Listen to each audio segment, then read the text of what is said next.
Hi friends, welcome back to my channel. അപ്പോൾ ഇന്ന് നമ്മൾ ഡിസ്കസ് ചെയ്യാൻ പോകുന്നത് കൃത്യംഗങ്ങൾ എന്ന ഭാഗത്ത് നിന്നുള്ള കുറച്ച് ഇമ്പോർട്ടൻ്റ് ആയിട്ടുള്ള ക്വസ്റ്റ്യൻസ് ആണ്. അപ്പോൾ ഇതിൽ എല്ലാ റൂൾസും നിങ്ങൾ പഠിച്ചിരിക്കണം. പക്ഷേ ഞാനിവിടെ ആദ്യത്തെ ഒരു 3 റൂൾസ് മാത്രം പറഞ്ഞു തരാം. എന്നിട്ട് അത് റിലേറ്റഡ് ആയിട്ടുള്ള ക്വസ്റ്റ്യൻസ് ആദ്യം നമുക്ക് ഡിസ്കസ് ചെയ്യാം. ഓക്കെ, എല്ലാ റൂൾസും കൂടി ഒരുമിച്ച് പറയുമ്പോഴേ നിങ്ങൾക്ക് കൺഫ്യൂഷൻ ആവും. അതുകൊണ്ടാണ് അതിൽ 3 റൂൾസും അതുമായിട്ട് റിലേറ്റഡ് ആയിട്ടുള്ള കുറച്ച് ക്വസ്റ്റ്യൻസും ആണ് ഇന്നത്തെ ക്ലാസ്സിൽ നമ്മൾ ഡിസ്കസ് ചെയ്യാൻ പോകുന്നത്. ഓക്കെ, നമുക്ക് റൂൾസ് എന്താണെന്ന് നോക്കാം. a raised to m into a raised to n equal to a raised to m plus n. Okay, ഇവിടെ സംഖ്യകൾ സെയിം ആയിരിക്കണം, അതിന്റെ പവറുകൾ ഈക്വൽ ആവാം അല്ലെങ്കിൽ ഡിഫറെന്റ് ആവാം.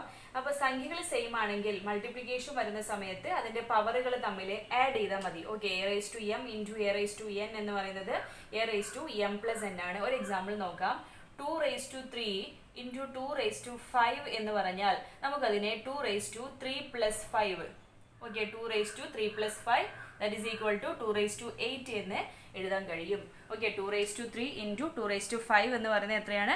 2 raised to 8 ആണ്. ഓക്കെ, മൾട്ടിപ്ലിക്കേഷൻ വന്നപ്പോൾ അതിന്റെ പവറുകൾ തമ്മിൽ ആഡ് ചെയ്തു.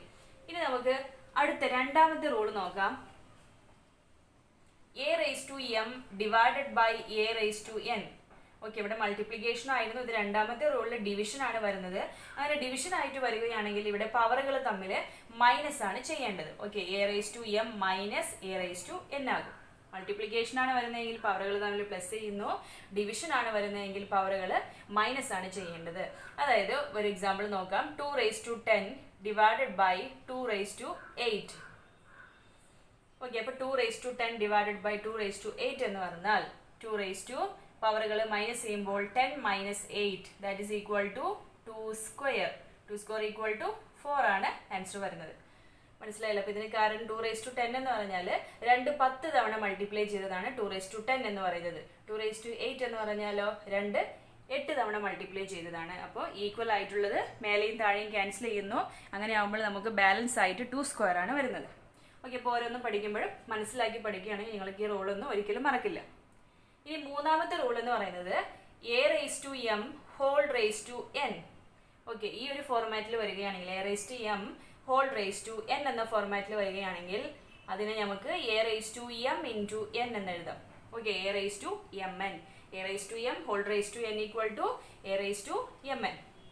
അതായത് ഒരു എക്സാമ്പിൾ നോക്കാം. 4 square whole raised to 5 ഇങ്ങനെ വരികയാണെങ്കിൽ നമുക്കതിനെ 4 raised to 2 into 5 എത്രയാണ്? 10.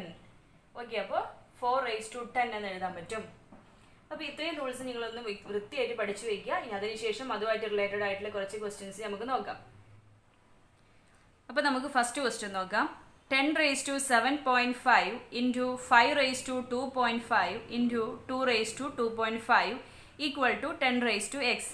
എങ്കിൽ x ഈക്വൽ ടു എത്ര? അപ്പോൾ ഇവിടെ എക്സിന്റെ വാല്യൂ ആണ് കണ്ടെത്താനായിട്ട് ചോദിച്ചിട്ടുള്ളത്. അപ്പോൾ ഇവിടെ ചെയ്യാനുള്ളത് 10 raised to 7.5 into നെക്സ്റ്റ് രണ്ട് സംഖ്യകൾ 5 raised to 2.5 ഉണ്ട്, 2 raised to 2.5 ഉണ്ട്. ഇത് രണ്ടിന്റെയും പവർ ഈക്വൽ ആണ്. ഓക്കെ, അപ്പോൾ നമുക്ക് ഇതിനെ ഒരുമിച്ച് കോമൺ ആയിട്ട് എടുക്കാം. 5 into 2 whole raised to 2.5 എന്ന് കൊടുക്കാം. ഓക്കെ, അപ്പോൾ 10 raised to 7.5 into ഇത് രണ്ടും കൂടി മൾട്ടിപ്ലൈ ചെയ്യുമ്പോൾ 10 കിട്ടി, whole raised to 2.5. ഓക്കെ, 5ന്റെയും 2ന്റെയും പവർ ഈക്വൽ ആയതുകൊണ്ട് അത് രണ്ടും കൂടി കോമൺ ആയിട്ട് എടുത്തതിന് ശേഷം അതിന് കോമൺ പവർ 2.5 കൊടുത്തു. അങ്ങനെ 10 raised to 2.5 കിട്ടി, ഈക്വൽ ടു റൈറ്റ് സൈഡിൽ 10 raised to x ആണ് ഉള്ളത്. ഇനി ഇതിനെ 10 raised to നോക്കുക. നമ്മൾ ഫസ്റ്റ് കൃത്യാംഗങ്ങളിൽ ഫസ്റ്റ് റൂൾ എന്ന് പറയുന്നത് എന്തായിരുന്നു? a raised to m into a raised to n എന്ന് പറയുന്നത് a raised to m plus n ആണ്. പവറുകൾ തമ്മിൽ ആഡ് ചെയ്യാണ് ചെയ്യേണ്ടത്. അപ്പോൾ ഇവിടെ 10 raised to 7.5 into 10 raised to 2.5 എന്ന് പറയുമ്പോൾ അതിന് പവറുകൾ ആഡ് ചെയ്യുമ്പോൾ 7.5 plus 2.5 വരും. That is equal to 10 raised to രണ്ടും കൂടി പ്ലസ് ചെയ്യുമ്പോൾ 10 ആണ് കിട്ടുന്നത്, ഈക്വൽ ടു റൈറ്റ് സൈഡിൽ 10 raised to x. അപ്പോൾ ഇത് നമുക്ക് ഈക്വേറ്റ് ചെയ്യാം. രണ്ട് ഭാഗത്തും ഒരേ സംഖ്യയുടെ പവർ ആണ്. അപ്പോൾ ഇത് ഈക്വൽ ആവണമെങ്കിൽ ഇതിന്റെ പവറുകളും കറസ്പോണ്ടിങ് പവറുകളും ഈക്വൽ ആയിരിക്കും. അങ്ങനെ നോക്കുമ്പോൾ നമുക്ക് കിട്ടുന്ന എക്സിന്റെ വാല്യൂ എന്ന് പറയുന്നത് 10 ആണ്. രണ്ടാമത്തെ ക്വസ്റ്റ്യൻ നോക്കാം. 49 into 49 into 49 into 49 equal to 7 raised to question mark. ആ ക്വസ്റ്റ്യൻ മാർക്കിന്റെ സ്ഥാനത്ത് വരാനുള്ള സംഖ്യ ഏതാണ് എന്നാണ് ക്വസ്റ്റ്യൻ. അപ്പോൾ നമുക്ക് നോക്കാം. ഇവിടെ 49 പകരമായിട്ട് നമുക്ക് 7 സ്ക്വയർ എന്ന് കൊടുക്കാം. ഓക്കെ, 49 എന്ന സംഖ്യ കാണുമ്പോൾ തന്നെ നമ്മുടെ മനസ്സിൽ ആദ്യം ഓർമ്മ വരേണ്ടത് എന്താണ്? സ്ക്വയർ ആണ് അല്ലെ? 7ന്റെ സ്ക്വയർ ആണ് 49 എന്ന് പറയുന്നത്. 7 സ്ക്വയർ ഇൻറ്റു, അപ്പൊ എല്ലാ 49 പകരവും 7 സ്ക്വയർ നമ്മൾ സബ്സ്റ്റിറ്റ്യൂട്ട് ചെയ്യുന്നു. Equal to 7 raise to question mark. ഇനി കൃത്യങ്ങളിലെ നിയമം എന്തായിരുന്നു? A raise to m into a raise to n അങ്ങനെ വരികയാണെങ്കിൽ പവറുകളെല്ലാം കൂടി എന്ത് ചെയ്യാം? പ്ലസ് ചെയ്യാം. ഓക്കെ, അപ്പൊ ഇതിന് കോമൺ ആയിട്ട് 7 റേസ് ടു പവറുകളെല്ലാം കൂടി പ്ലസ് ചെയ്യുമ്പോൾ 2 plus 2 plus 2 plus 2 equal to 7 raise to 8 വരും. That is equal to question mark. അങ്ങനെയാണെങ്കിൽ ഈ ക്വസ്റ്റ്യൻ മാർക്കിന്റെ സ്ഥാനത്ത് വരാനുള്ള സംഖ്യ എന്ന് പറയുന്നത് എത്രയാണ്? 8 ആണ്. ഓക്കെ, രണ്ട് ഭാഗത്തും ഒരേ സംഖ്യയുടെ പവർ ആയതുകൊണ്ട് ക്വസ്റ്റ്യൻ മാർക്കിന്റെ വാല്യൂ എന്ന് പറയുന്നത് എന്തായിരിക്കും? 8 ആയിരിക്കും. ഇത് ക്ലിയർ ആയല്ലോ? സംശയമില്ലല്ലോ? എളുപ്പമല്ലേ? നെക്സ്റ്റ് ക്വസ്റ്റ്യൻ നോക്കാം. 36 whole raised to 3/2 into 343 whole raised to 4/3 whole divided by 216 raised to 2/3 into 49 raised to 3/2. മുൻപ് ചെയ്ത അതേ ഒരു മെത്തേഡിൽ തന്നെയാണ് ഇതും ചെയ്യേണ്ടത്. അപ്പൊ നമുക്ക് നോക്കാം, ആദ്യം തന്നെ ചേഞ്ച് ചെയ്ത് എഴുതാം. 36ന് പകരം 6 സ്ക്വയർ 6 സ്ക്വയർ എന്ന് കൊടുക്കാം. Whole raise to 3/2 into next 343 എന്ന് പറയുന്നത് 7ന്റെ ക്യൂബാണ്. അപ്പൊ 7 ക്യൂബ് എന്ന് കൊടുക്കാം. Whole raise to 4/3 whole divided by അടുത്ത 216 എന്ന് പറയുന്നത് 6 ക്യൂബാണ്, 6ന്റെ ക്യൂബാണ്. ഹോൾ റേസ് ടു 2/3 ഇൻറ്റു 49 എന്ന് പറയുന്നത് 7 സ്ക്വയർ ആണ്. Whole raise to 3/2. അപ്പൊ ചേഞ്ച് ചെയ്ത് എഴുതി. ഇനി rule a raise to m whole raise to n എന്ന് പറയുന്നത് എം എൻ ആണ്. A raise to m n ആണ്. അപ്പൊ അതിൽ കോമൺ ആയിട്ടുള്ള ടേംസ് നമുക്ക് വെട്ടിക്കളയാം. പവറുകൾ മൾട്ടിപ്ലൈ ചെയ്യുമ്പോൾ 2 ഇൻറ്റു 3/2 എന്ന് പറയുമ്പോൾ 2 2 ക്യാൻസൽ ചെയ്താൽ 6 ക്യൂബ് ആണ് വരുന്നത്. Into 7 cube whole raise to 4/3 3 cancel ചെയ്താൽ 7 റേസ് ടു 4 ആണ് വരുന്നത്. ഹോൾ ഡിവൈഡഡ് ബൈ ഡിനോമിനേറ്റർ നോക്കൂ. 6 cube whole raise to 2/3 3 3 cancel ചെയ്താൽ 6 സ്ക്വയർ വരും. Into 7 square whole raise to 3/2 2 2 cancel ചെയ്താൽ 7 ക്യൂബ് ആണ് വരുന്നത്. ഓക്കെ, അപ്പൊ ഇനി നമ്മൾ രണ്ടാമത്തെ റൂളിൽ പഠിച്ചത് a raise to m divided by a raise to n എന്ന് പറയുമ്പോൾ a raise to m minus n ആണ്. പവറുകൾ തമ്മിൽ കുറയ്ക്കണം. റൂളായിട്ട് പഠിക്കുന്നെങ്കിൽ അങ്ങനെ, അല്ലെങ്കിൽ ഒന്ന് ആലോചിച്ച് നോക്കിയാൽ മതി. 6 ക്യൂബ് എന്ന് പറഞ്ഞാൽ 6 3 തവണ റിപ്പീറ്റ് ചെയ്ത് മൾട്ടിപ്ലൈ ചെയ്തതാണ്.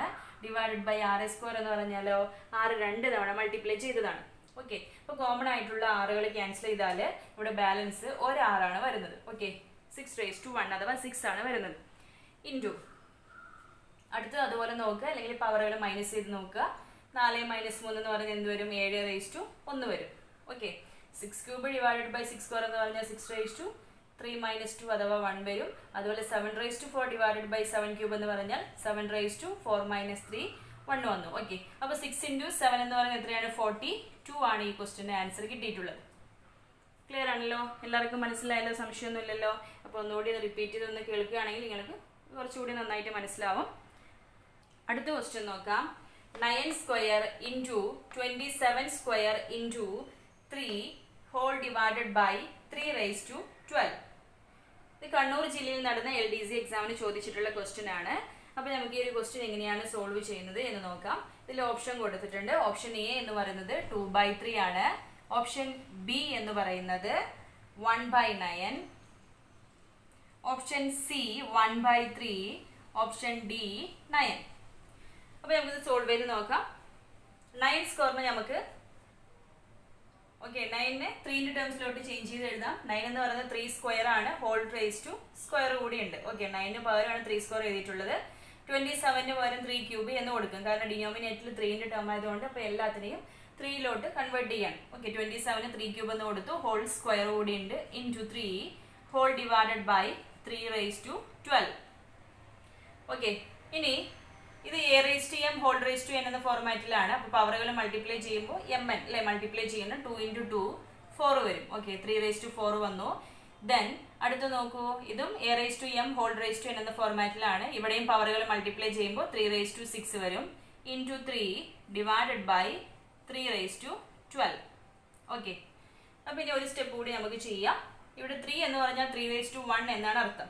ഇതിപ്പോൾ a raise to m into a raise to n എന്ന ഫോർമാറ്റിലാണ്. അപ്പൊ അങ്ങനെ ഒരേ സംഖ്യയുടെ പവറുകളാണ് വരുന്നത് എങ്കിൽ ആ പവറുകളെല്ലാം കൂടി നമുക്ക് പ്ലസ് ചെയ്യാം മൾട്ടിപ്ലിക്കേഷനിൽ വരികയാണെങ്കിൽ.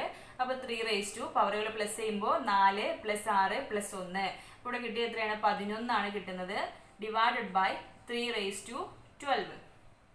ഓക്കെ, അപ്പോൾ മേലെ 3 എത്ര തവണയുണ്ട്? 11 തവണ വരുന്നുണ്ട്. താഴെ 3 12 തവണ വരുന്നുണ്ട്. താഴെയല്ലേ കൂടുതലായിട്ട് വരുന്നത്? എത്ര കൂടുതലാണ്? 1 ആണ് താഴെ എക്സ്ട്രാ വരുന്നത്. അപ്പോൾ 1/3 ആണ് ആൻസർ കിട്ടുന്നത്. ഓപ്ഷൻ സി ആയിരിക്കും നമ്മുടെ ആൻസർ എന്ന് പറയുന്നത്. മനസ്സിലായോ? 3 12 തവണ താഴെയുണ്ട്, മേലെയാണെങ്കിൽ 3 11 തവണയേ ഉള്ളൂ. അപ്പോൾ കോമൺ ആയിട്ടുള്ള 11 വെട്ടിക്കളയുമ്പോൾ താഴെയാണ് ഒരു 3 എക്സ്ട്രാ വരുന്നത്. അതുകൊണ്ടാണ് 1/3 ആവാൻ കാരണം.